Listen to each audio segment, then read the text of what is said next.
परेशान थे उससे, तो सभी परेशान थे उससे। मोहल्ले वाले क्या सब क्या सभी पूछते हैं, सभी परेशान थे उससे। हमारा क्या, हम तो थे अंदर, वो तो गली मोहल्ले में भी खड़ी हो के इतनी गंदी गंदी गाली देती थी कि पूछो मत।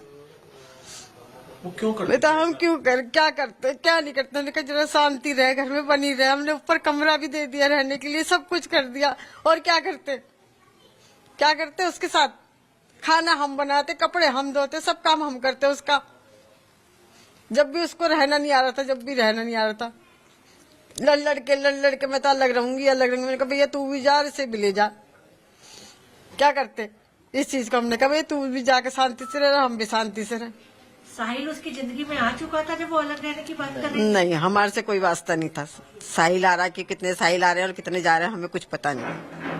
तो साहिल ने उसका खाली हमारा लड़का घर पे आता था जाता था, बस हमें इतना पता। बस साहिल ने किस तरीके से उसका दिमाग जो है बदला, हमें इस विषय में पता ही नहीं है। कोई किसी का दिमाग बदलता नहीं आजकल के टाइम में। साहिल को आप लोग नहीं जानते थे। आप ये बताइए कि जब शादी हुई थी उसके बाद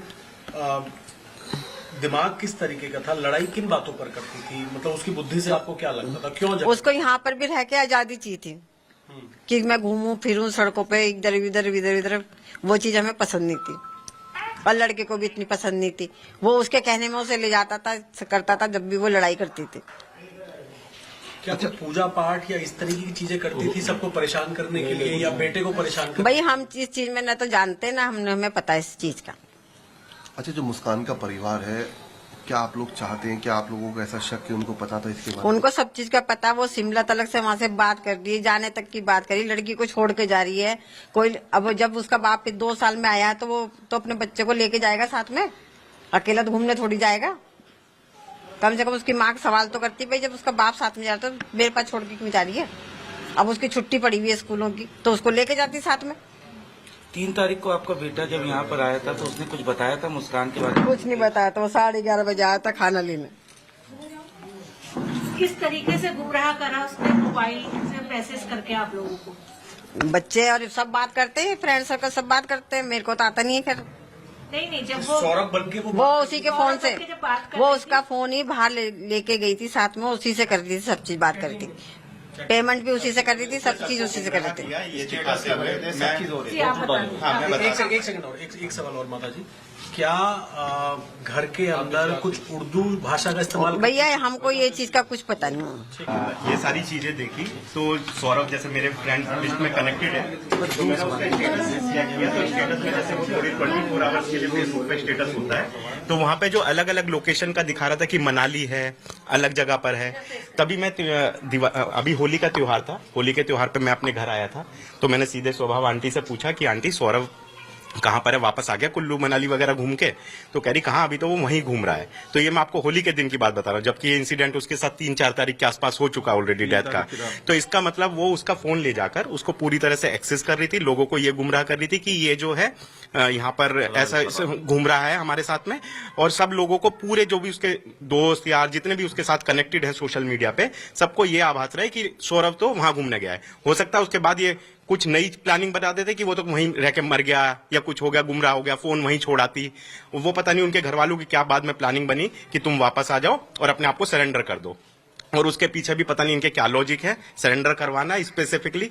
अगर माँ बाप को इतनी ही चिंता थी अपने दामाद की, तो अपनी लड़की को ऐसे सरेंडर कोई नहीं करवाता, चाहे वो उसने गलत भी किया हो। इतना आज की डेट में माँ बाप इतना समझदार कोई नहीं है कि अपने बच्चे को सीधे ले जाके पुलिस के हवाले कर देगा, है ना, नहीं करने का। ये सब जैसा भी हुआ है उसके पीछे अभी भी क्या उसके कारण और मंशा है, वो तो वही लोग बता सकते हैं।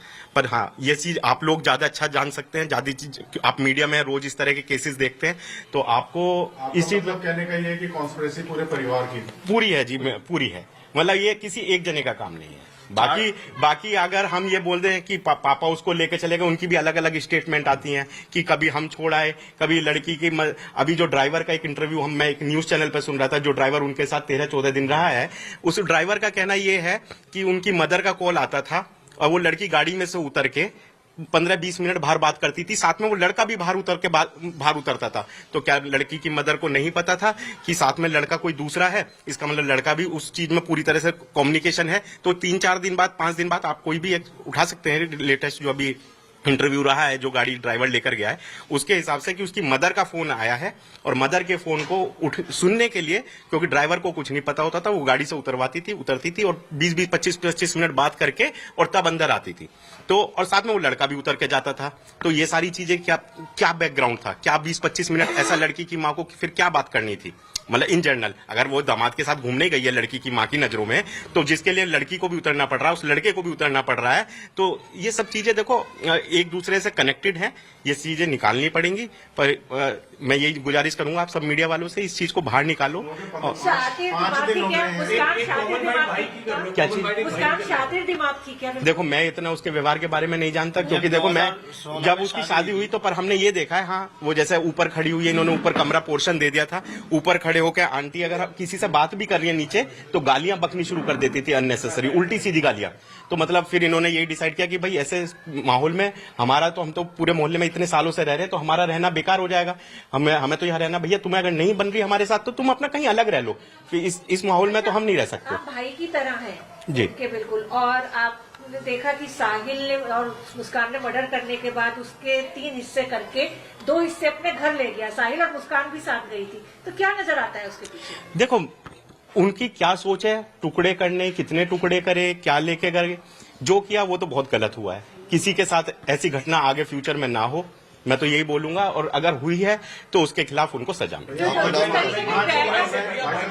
जिस तरीके के ड्रैगन बनाए हुए थे इस घटना को, और पुलिस अभी तक इन्वेस्टिगेट नहीं कर पाई है उसकी परिवार को जी। तो क्या लचीला कुछ रुख अपना रही है आपको? क्या नहीं, मैं नहीं कह सकता लचीलापन है। देखो हर चीज को जांच करने में एक समय चाहिए होता है पुलिस को भी। मैं ये नहीं कहता कि आज पुलिस को एक इन्फॉर्मेशन मिली और वो बैकग्राउंड में आपको तुरंत आपको इन्फॉर्मेशन पुलिस दे देगी। पुलिस अपना कार्य कर रही है, पुलिस अपने कार्य के हिसाब से पुलिस आपको उसकी सूचना देगी, और मुझे लगता है पुलिस पे, पुलिस प्रशासन पर, हमें पूरे परिवार को, सबको पूरा विश्वास है। पुलिस के जो आला अधिकारी है, मेरी उनसे बात हो रही है, वो हमें अभी कोऑपरेट कर रहे हैं। अभी ऐसा नहीं है कि हम पुलिस के लिए नहीं कह सकते, हमारी सरकार और हमारी पुलिस हमारे साथ है, और ऊपर से उच्च अधिकारी जो है वो भी मुझसे रोज बात करते हैं, और उनका ये कहना है कि अनिल जी आपको अगर जरा सी भी कहीं हमारे नीचे वाले ऑफिसर की कमी लगे या किसी और अधिकारी की कमी लगे तो आप हमसे, मेरी माननीय कप्तान साहब से भी ये बात हुई है, और जितने हमारे जनप्रतिनिधि हैं भारतीय जनता पार्टी के, चाहे सांसद हो या विधायक हो, रोज मुझसे इस चीज का संज्ञान लेते हैं।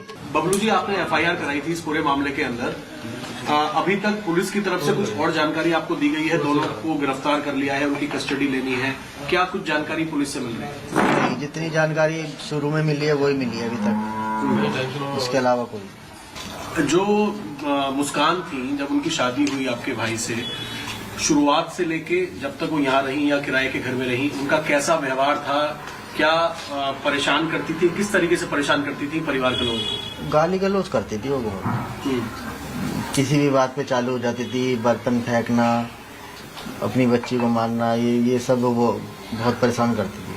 मतलब शुरू से उनका मानसिक संतुलन सही नहीं था। इस चीज को तो उसके माँ बाप बताएंगे। ये वो जानबूझ के करती थी कि परेशान हो, मतलब शुरुआत से लड़ाई झगड़ा करती थी। हाँ। जब लव मैरिज हुई थी तो कभी आपके भाई ने, सौरभ ने कभी या किसी ने कुछ ऐसी जानकारी दी कि जब उनकी लव मैरिज हुई तो अचानक से ऐसा क्या हुआ कि घर में इस तरह के झगड़े होने लग गए? क्या कोई पूजा पाठ या कोई मानसिक संतुलन था? नहीं, अचानक नहीं हुआ ये, कम से कम 3-4 महीने तो वो एकदम सही रही। उसके घर वाले भी आते थे तो वो हमारे को फोन करके बोलती थी कि पापा आ गए, जल्दी आ जाओ।